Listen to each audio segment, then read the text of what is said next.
Okay, welcome everyone. Thank you for joining us on this cloudy Friday where it might start raining. I want to introduce, there's someone else joining. I want to introduce Cha-Ling Chow, who is the Associate Director of Disability Technology Access at the DSS, or Disability Support Services Office for GW. And she has joined us to provide an overview of accessibility accommodations and assistive technology here at GW. And she'll talk about accessibility and inclusion and accommodations. And we will have a number of opportunities for questions to be asked. You can always type them in the chat, or just hold off till we get to one of the question slides, of which there are several. So I'm going to hand it off to Cha-Ling now and say thank you for joining us. Thank you for having me today. My name is Cha-Ling Chow. Like Lori said, I'm the Associate Director of Technology Access in DSS. I joined GW last December. I don't consider myself new anymore because we are having several new office members joining us. For the past 6 months, it has been a learning curve for me, but I think I enjoy the work, and also I learn a lot as well. So today, my presentation will be focusing on an introduction of our office and also an overview of the accessibility accommodations we provided to students and what kind of assistive technology is available here in GW. So I will start my presentation. Please feel free to ask questions, and if I don't know the answer, I will definitely do some research and get back to you.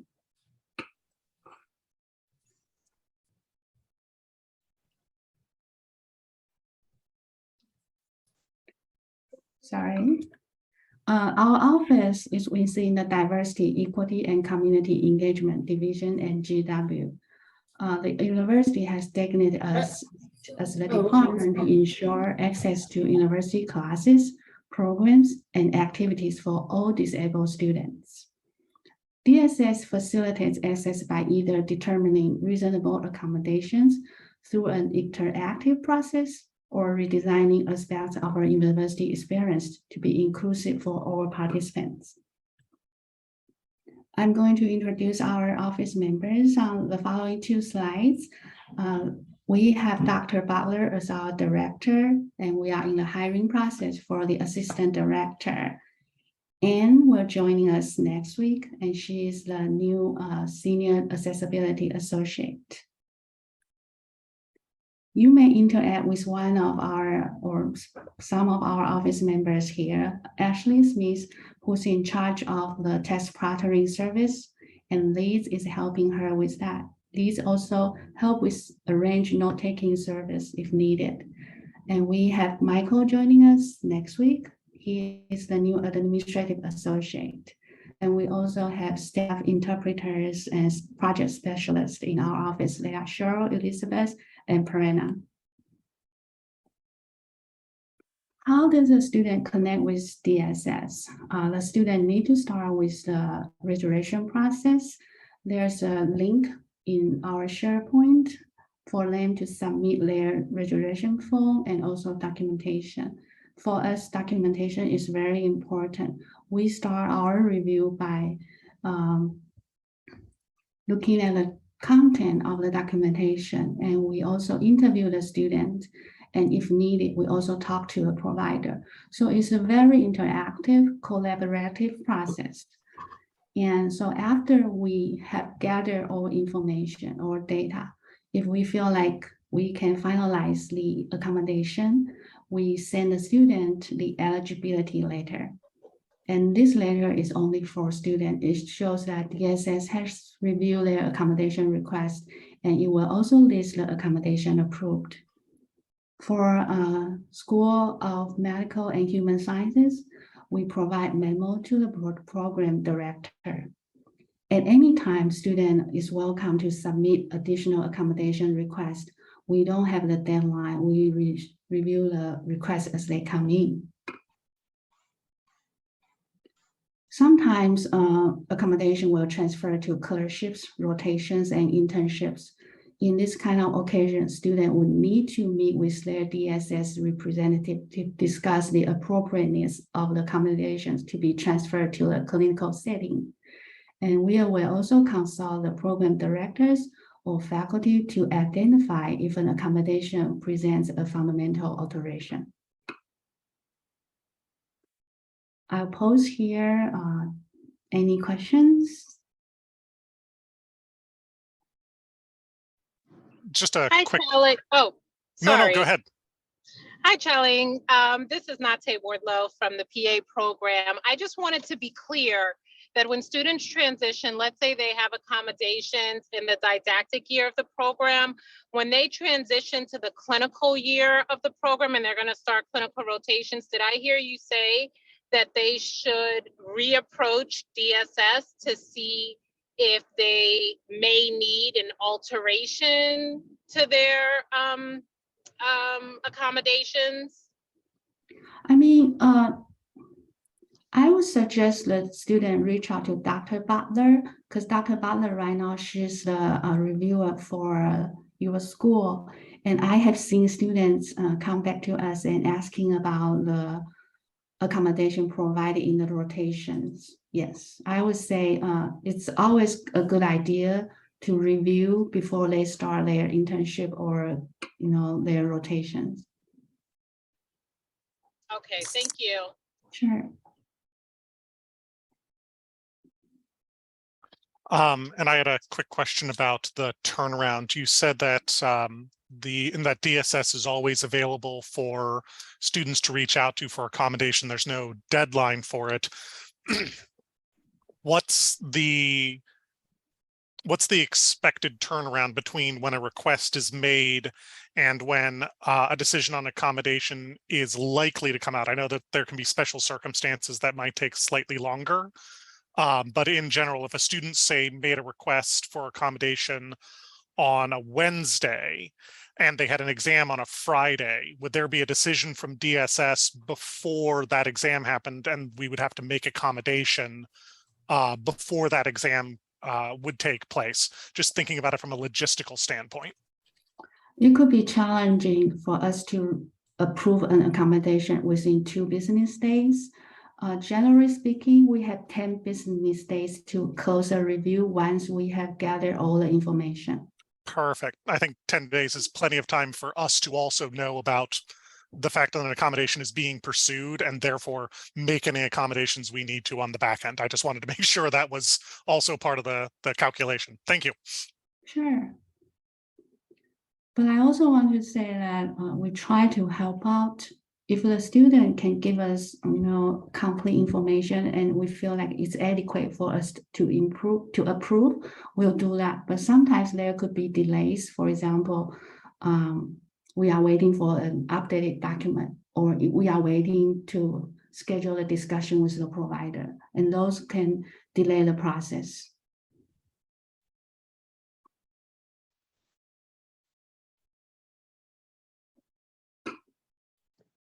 Any other questions? So I will move forward, and feel free to jump in for any questions. I'm going to talk briefly about text proctoring service in a very high level. We do have a team. They are supporting this service. And text proctoring is testing overseen by an authorized neutral proctor who ensures the identity of the test taker and the integrity of the test-taking environment.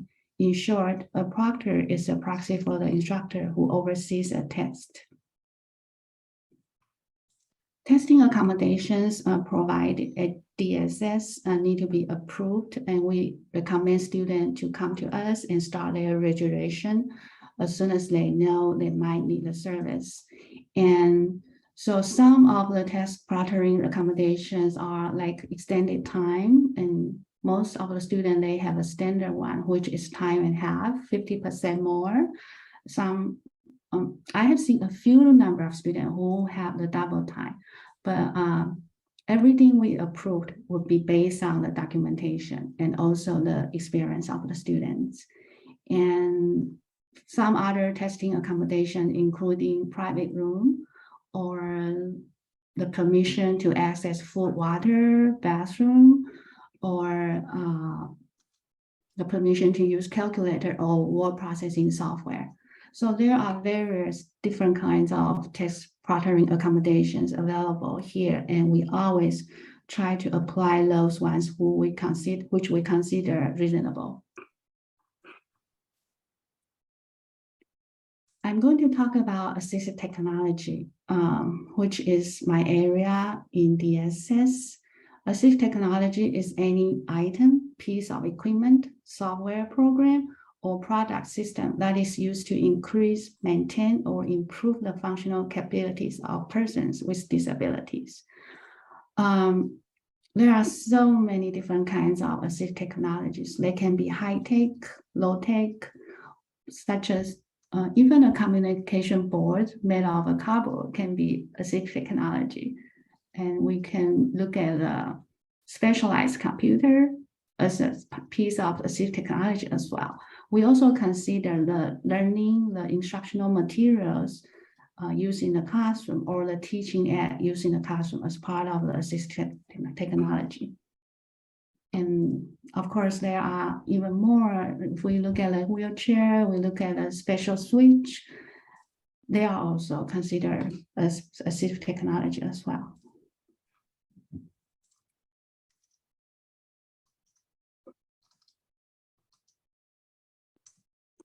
So the reason why we think assistive technology, or which is important, because it helps us to promote accessibility and inclusion. For DSS, one of our major vision is to help individuals with or without disabilities. They have the opportunity to participate in every aspect of life. And the work we do is trying to reducing the barriers. And students of different disability identities and learning styles, they can benefit from universal design learning, which I think you may be familiar with. And this principle emphasizes the flexible approaches to instruction and content presentation. Examples, for example, the text versions of image-based content can allow students with visual impairment to access the content using a screen reader. And we have seen that a lot in our accommodation service. We provide PDF, accessible PDF for students to use with a screen reader.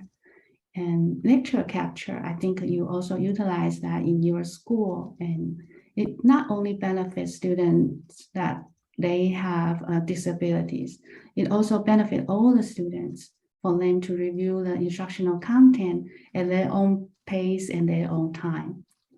Captions, transcripts help deaf, hard of hearing students or blind students to understand the contents. Other students can also benefit from this feature because they can review the content, and it helps them to understand, to re-enhance the concept learned from school.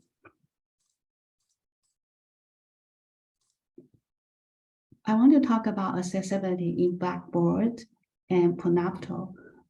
Blackboard Ally provides the tool to ensure that your course content is more accessible. They can generate alternative formats for students to download. There's a drop-down menu for you to select the alternative formats you want the system to generate for you.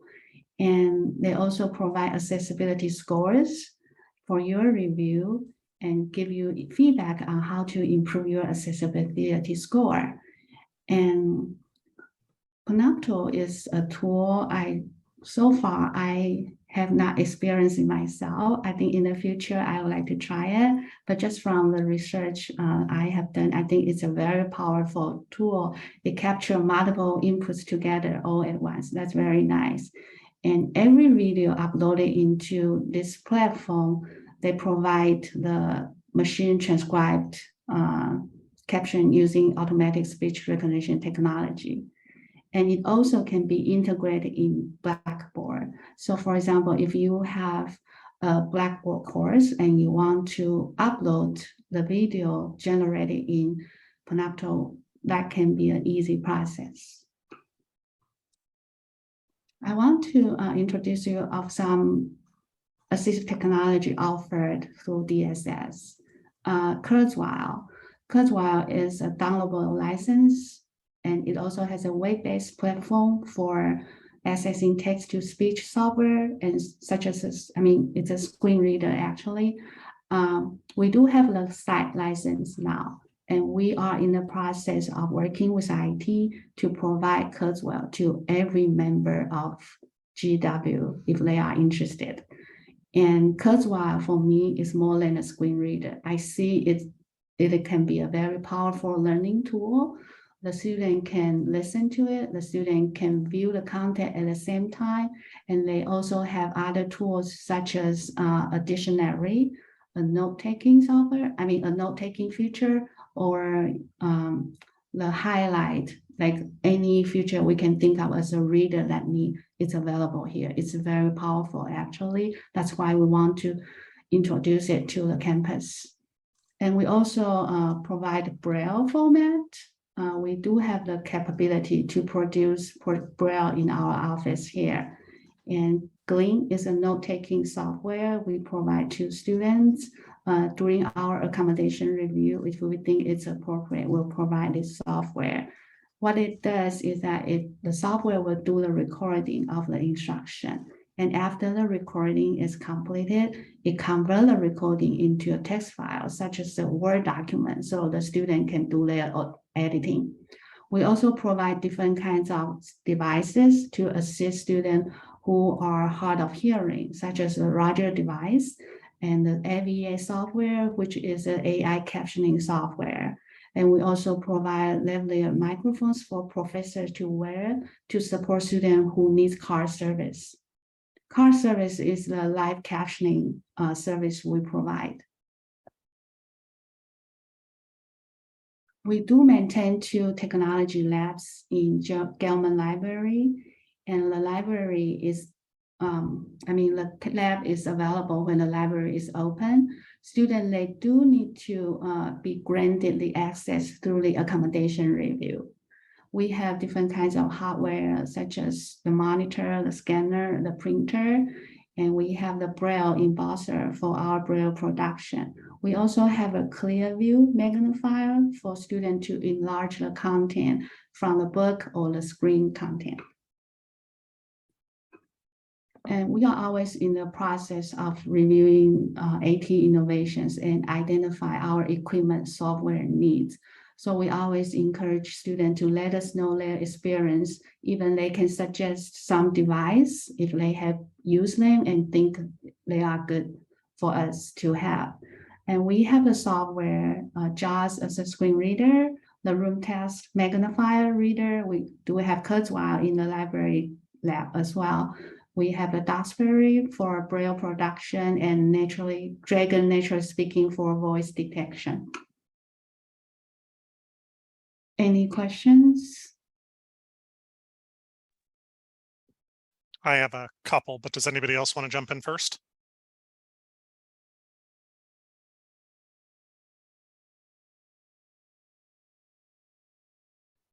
Okay, so first a question about test accommodations. In the past, those test proctoring services have only been available at certain times based on staffing levels. Can you let us know what hours those the test proctoring services are currently available for? If I am correct, I think it's from 8:30 to 5:30. Okay. So I can double check. Nope, that's about what it was before, but it would be great to verify that. For the PA program has 2-hour-long exams, and we have students that have both time and a half and double time accommodation, which means that some of our DSS students actually have to start at 7:30 in the morning to be able to also participate in other activities later in the day. So our ability to use the text proctoring service has always been pretty limited because of the scheduling needs. If we wanted to make special accommodation, would it be possible to reach out to DSS and see if that was possible? Or are those hours pretty much fixed based on when people can be in the office? I would say it's pretty much fixed, but I don't want to say there's no option. So I will share your question with our text proctoring team. And if you don't mind, you can send me an email and Yeah, I I'd be will happy to. include you in that communication, and so we can move from there. Perfect. Thank you. Sure. The other question that I had is related to the Panopto. The PA program has been using Panopto for a number of years now. We're largely pretty happy with it. There is some concern, especially in terms of making Panopto more widely available to students, about the impact that that's going to have on attendance. That if they have access to these recorded sessions that are broadly speaking equivalent to what they're getting in person, is there going to be a measurable impact on our students? We've certainly have some experiential data to go off of on that one, but has DSS looked into how a wider use of accommodation technology has a potential impact on attendance and other in-class experience or is there any plan to do that kind of a study? It's an area that we've run into as a limitation. I'm sure other people probably have as well, and it might be nice to have DSS sort of gather a little bit of data if they haven't already done so about where that's going. So we don't have like accommodation that can be applied to a wide audience. For us, every accommodation review is individualized, and I can answer your question from two perspectives. One is the accommodation here we provide is attendance flexibility. We always let students know with this accommodation, it doesn't give them the freedom to miss many classes. It doesn't give them the extra time for every assignment. It is a need-based. That means if they need to miss the class because of their disability or medical situation, they would need to reach out to the faculty and let them know that they are using the attendance flexibility. And they also are responsible for retrieving the class materials from the faculty. Sometimes we do have students come to us and asking for the permission to attend class online. To be honest with you, Dr. Butler is the one who will review the request, and most of the time we figure out we can do attendance flexibility because of the disability identity, but we are not able to let the student stay online for while GW has the in-person instruction. Nope, that makes good sense. And then one last question, I'll let you move on. My ears perked up when you mentioned that we had some text-to-speech software that was available for DSS. Is that accommodation also available on a temporary basis for faculty or staff? I know we've had instances where individuals have had a temporary medical disability and would have loved to have had the ability to do text-to-speech so that they wouldn't have to manage typing while they were recovering. But we weren't aware of whether or not the university had a license for something like Dragon Text. So is that available only for DSS students, or is there also the ability to access that for faculty or staff if they have a need? So as far as I know, Kurzweil, there are two different levels of license. One is for students, and the other one is for faculty and staff. For faculty and staff, I know the version, they do have the capability to do text-to-speech, and everyone can access that through our office currently. But in the future, like I said, it will be the access probably provided through the single sign-on, but we are still working on it. So right now, if faculty and staff, they are interested in using Kurzweil, please feel free to contact us. And the sign-up process is very straightforward. It's very easy. And there are also other text-to-speech software, free ones available, and they are very good. So I'm not sure if we have this information in our website, but if you need, I can come up with a list of those free software for your reference. Perfect. Google Docs has that, and I have talked with some PA faculty about that. In Google Docs, you can do text to speech and then copy and paste it into other places. Yes, and I think I was thinking about another point I want to express, but it got slipped away. I have two questions.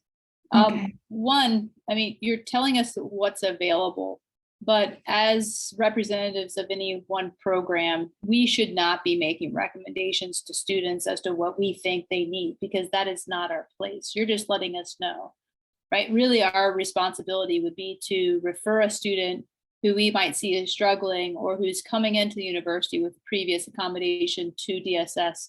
And DSS is then letting that student know what's available. But we need to be careful, right, in our communication with students and saying, hey, I think that you might benefit from voice to text software because we can't assess for that and it might not be available to that student, correct? I think if it's a free software you are talking about, it should be okay. But if it's any accommodations that is requested from DSS, the student need to go through the review process. And if a student hasn't had accommodations in the past, but now are at GW and we see that they are struggling to some component, what is then because you talked about reviewing previous documentation, contacting providers. So if a student has never engaged in this process, are they still reaching out to you and then you're connecting them or recommending that they connect with a provider and then come back with that documentation? Does DSS ever do that assessment piece? How does that play out? So we always look for documentation from the provider in our review. If the student doesn't have that piece yet, we may ask student to submit supportive documentation. It can be an IEP, it can be some records, and we can do is that we'll review those documentation and think if it's appropriate for us to provide provisional approval. And the provisional approval lasts for 1 year. So the student do have about 1 year of time to submit the documentation and to continue the accommodation in the future. Thank you. And then my last question is, you were talking about proctoring prior to the pandemic. If a student got time and a half or double time, they actually went over to DSS and they took their test in a proctored space. Now, where a lot of us might be providing exams online with lockdown proctor browsers, if myself as an instructor are able to manipulate those things and give that one student time and a half or double time, is that process okay now moving forward, or are you preferring that those students always be proctored over a DSS? As far as I know, DSS online test proctoring service is still like we are using a Zoom to look at the students. So there's no technology like a lockdown browser involved. And if your department can facilitate that, I mean, like even just allow the student to go for extra time from your side, I think we are okay. But I can double check with our test proctoring team. Thank you. Sure. Any other questions? So I will move forward. I'm going to talk about the accessibility accommodations we provide in our office. The first one is alternative text materials. We provide accessible PDF to be used with Kurzweil screen reader. And sometimes we also produce Braille, or we try to get large print for students when they need those kind of format. I have seen this accommodation provided to students with different kinds of disabilities, such as blind or visually impaired students, students with ADHD, or learning disabilities in reading.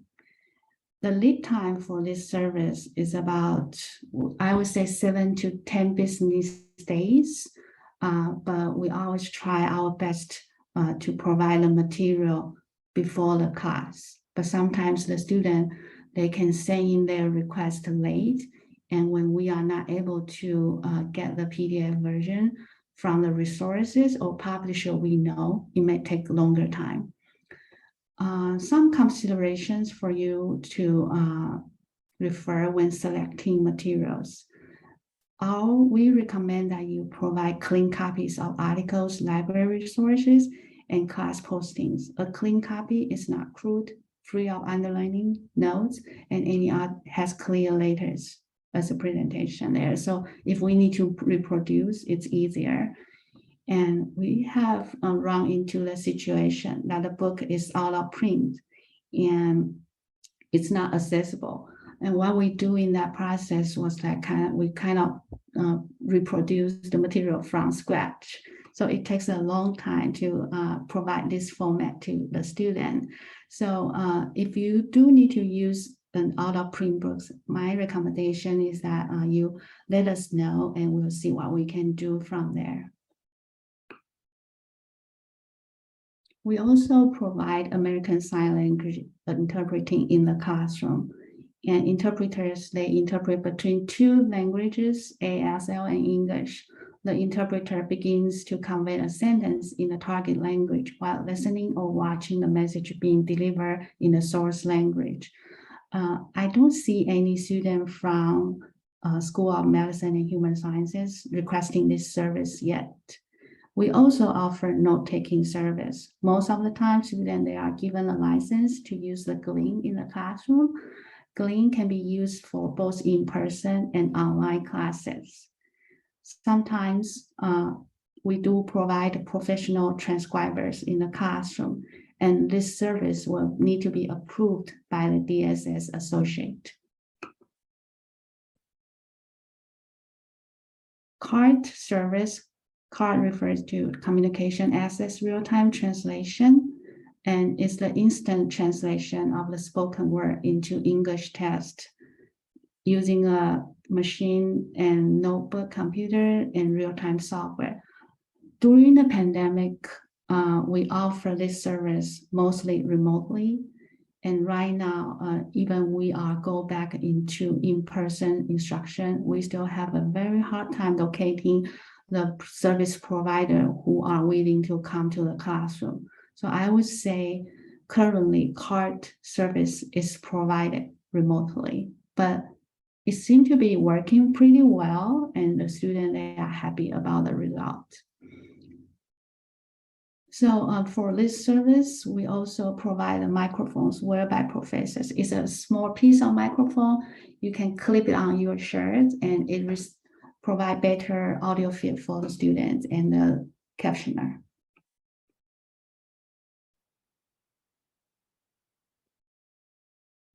Closed captioning is another accommodation we provide to students. Different from CART live captioning, closed captioning is more of a post-production service. It's a textual representation of the audio with the media file by providing a time to text track as a supplement or as a subtitle for the audio. It's needed for recorded lectures, videos, including YouTube, audio files, and presentations. Captions, they include the content from the speech, non-speech elements like speaker ID and sound effects that are critical for the understanding of the plot of the video. Closed captions are usually noted on video player with a CC icon. I would like to pause here to see if any of you have questions regarding our accommodations.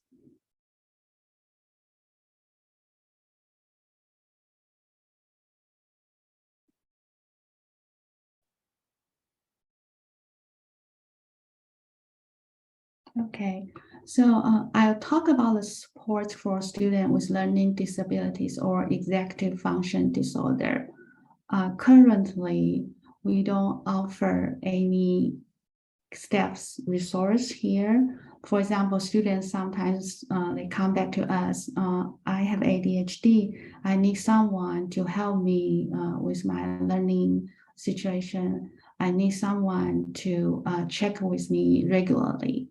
I would say if the student has this need, For myself, if I need to meet with the student, like a monthly meeting, and when I'm available, I will do that. But most of the time, we refer students to different campus resources as well, such as the counseling and psychological service. We know it as CAPS, and the student success coaching program offered by the Student for Student Success. If the students sign up for it, they offer one-on-one coach, and it's open to every GW student, and the coaches, they are graduate students. And we also share the resource of peer tutoring offered through Academic Commons and the Writing Center for students, for them to utilize when they need those services. On the other hand, we also provide accommodations. We base on the documentation and their experience, and we will provide reasonable accommodation in both classroom setting and testing environment. And this process is very individualized. We don't do a cookie cutter review process. So even students with similar disability identities, the accommodations could be different, depends on their personal experience. Any questions?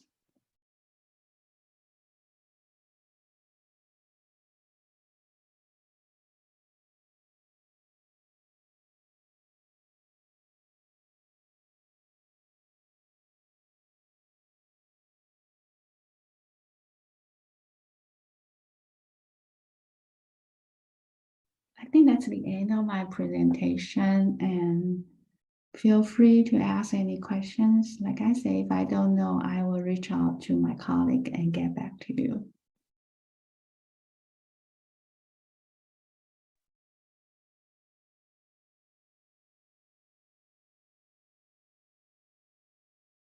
Thank you, Chaling. Oh, I'm sorry. Did someone have a question? Holly, you unmuted. Yeah, I was either Charlene or anybody who else might be on the call. I was intrigued. I wasn't aware of the student success coaching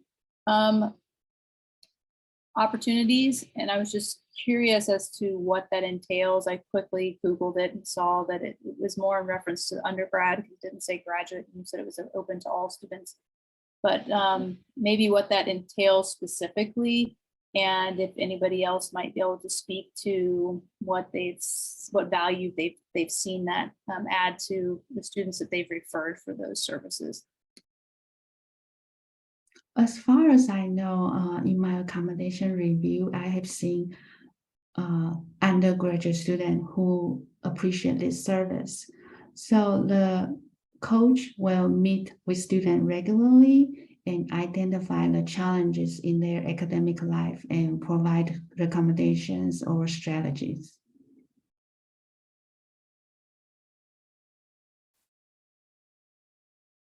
I think we can look into that also, and whether they would work with our graduate students. Chaling, most of our students are graduate students, and maybe have them do a lunch and learn if it's appropriate, and if they would be interested in that.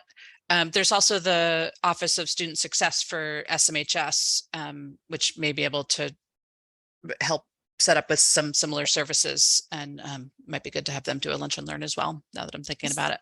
The Office of Student Support, OSS. Thank you.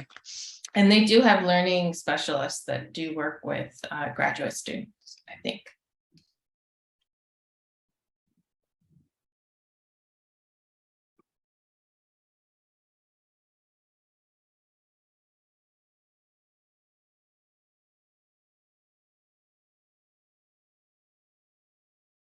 Any other questions?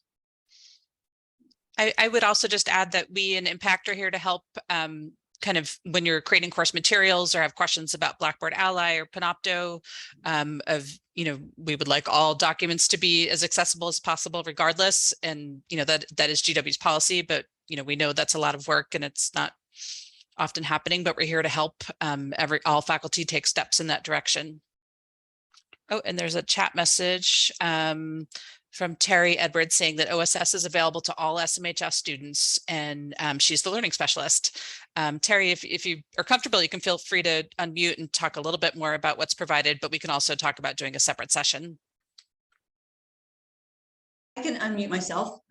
Hi, I am Terry Edwards, and I joined GW about the same time back in December. But yes, I am available to meet with all or any SMHS student who has concerns about learning strategies, learning resources, and if they have questions about, is there a disability that's impacting or, are accommodations needed?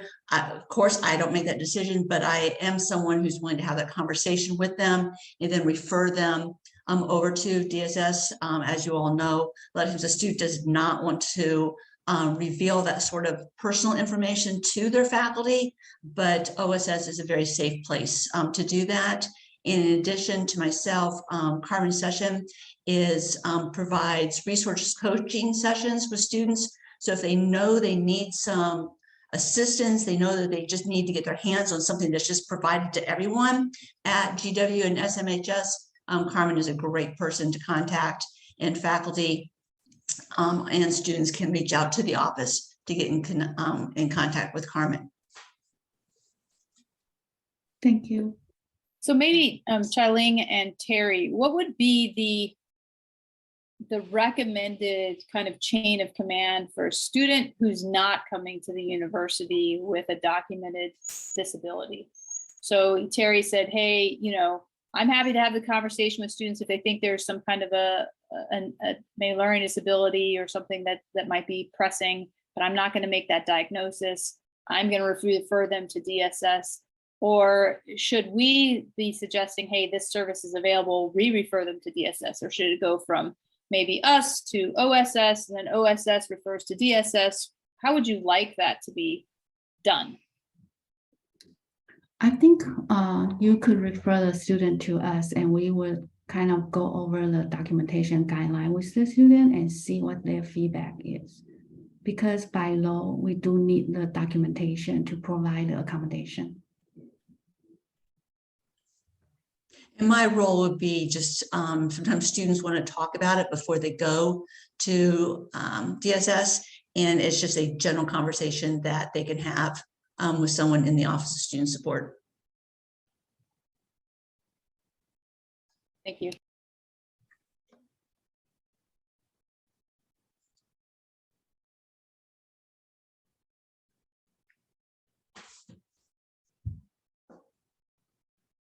And I'm also willing to answer if there's any specific questions that someone has.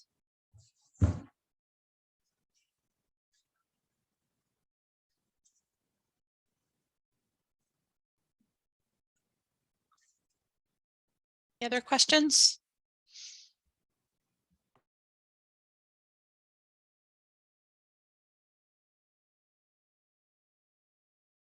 That's all of my questions. Thanks. This is a great presentation.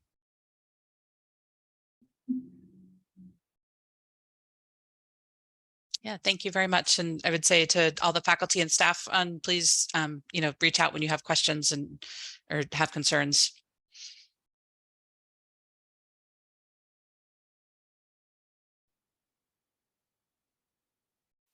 Okay, I think we'll stay on. I think that concludes our lunch and learn, but we can stay on for any individual questions or any lingering things.